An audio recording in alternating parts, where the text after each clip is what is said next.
You know, but I didn't feel badly about it. And maybe it's because I've been around for a long time. Maybe it's because the country trumps party in my mind. I'm a Republican, I'm a conservative. But as JFK said, John Kennedy said, sometimes your party asks too much. And so I'm beginning to see more and more Republicans come out and talk. There was a lot of news today, for example, in the New York Times about senators starting to talk about it. I saw interviews tonight as I was in the green room, seeing more and more Republicans talk about this. At some point, the country begins to matter to people. One thing I want to say to Bernie, look, the more we move forward with rhetoric of incompetence or any of those other things, it gets us kind of off the subject. You know, people now are, and we got to look at ourselves in the mirror, because many of us are in silos. If we're conservatives, we consume conservative stuff. If we're liberals, we consume liberal stuff.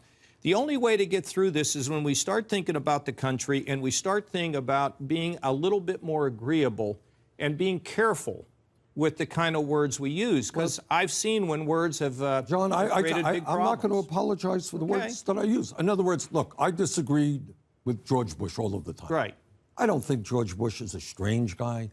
You know, I don't think he is a liar. Right. There is something different about Donald Trump, and it's not questioned. You're right. But Bernie, there were people talking about. Let me finish, please. Yeah. All right. You know, a new president. You're good at that. A new president is going to learn. There's a learning curve. New president is going to make mistakes. I disagree with Trump on health care. I disagree with him on climate change. I understand that. That's not unusual. There is something unusual about this president. Okay. You have never seen a president who has said basically that everything you see on television is a lie. You have never seen a president, I don't believe, attack the judiciary, tried to divide us up in the way that he has. There is something different about this guy's presidency. What I'm trying to say is at the end, I want to get to the bottom of it and then move along.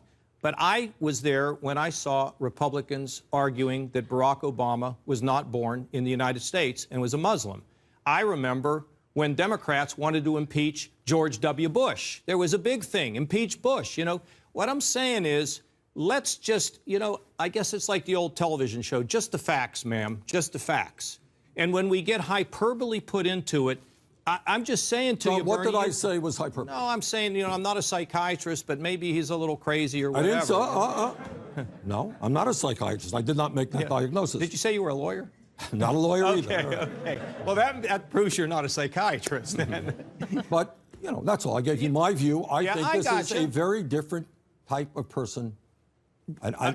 These are the things that I think we can say to one another when we're back there. But when partisans here, see, we got to stick to the facts here. What happened with Comey? What happened in the Oval Office with the Russians? All I'm trying to say is... John, let me just ask you this. Of course we have to say... Okay, I say uncle. Okay. I made my point and... But I want, Jake asked the question. Question to you. He did? Is Trump a liar? Or am I using hyperbole here? Is he a liar? Well, sometimes he says things I don't agree with, and I think they don't resemble the facts. But I'm not going to go... Okay. No, wait a minute. Right. Wait a minute. But there's a difference between saying sometimes when I can see that there are politicians that say things that don't resemble the facts. And I can actually call some people very close to me on the facts don't match or reality. Okay. But I'm not going to go so far as to call somebody a liar. All right. That's where you get... When you start using terms like that... But Bernie, we've seen it in Congress. We saw it, back in the days when we were in the majority and they were after Jim Wright and all these things. Right. There was a lot of calling, crook, liar. We just let the facts speak for themselves, and then we can draw a conclusion. And I'm only saying this not because I'm trying to defend anybody. I'm worried about my country. I'm worried about us getting through this and moving on. But I think when we talk about the facts, Jake asked a pretty simple question. And all that I'm saying is it's not a question, you're a conservative. I don't think you're a liar. We disagree on everything. But that doesn't make you a liar. I hope it doesn't make me a liar. But if you were to tell me that 3 to 5 million people voted illegally in this election, of which no Republican official or Democratic official believes, what should I say? Yeah. I think that's a lie. Look, I guess I'm going to belabor this. I didn't think I would. Does that mean somebody that writes a campaign ad that distorts somebody's record is a liar? I mean, we just have to be careful about our terms. That's all I'm saying. Okay, all right, let okay? it be. Let it, we'll burn Okay. it. Okay. I made my Done? point. Good? That's it. All right, We're let's good. go to the. All right, He's conceded everything. let's go back to the audience.